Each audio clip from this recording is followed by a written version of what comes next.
सब बिल्डिंग रे करिश्मा फ्लाट भड़ारू पाउछंती कोटी कोटी विपुल संपत्तिर मालिकाणी। बॉलीवुड लोकप्रिय अभिनेत्री करिश्मा कपूर लोलो नाम अनेक जानती। 90 दशकर सुपरस्टार दिन थिला गोविंदांक सह तांक जोड़ी खूब जमुथिला। से समय तांक जलवा समस्त को किमिया करुथिला।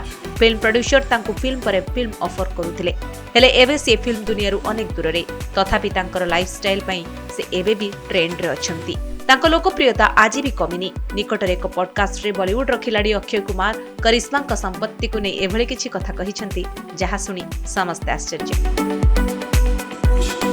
अक्षय करिश्मा अनेक फिल्म रे एकाठी काम करिसंती। दुहे बहुत भल बंधु। अक्षय मजालिया ढंग रे कहिसंती करिश्मा देखिबाको जेतिकी सरल से प्रकृत रे सेतिकी धनी। अक्षय कहिसंती मुंबईर एमिति कोनोसी बिल्डिंग नाही जेउथिरे करिश्मा को फ्लैट नाही।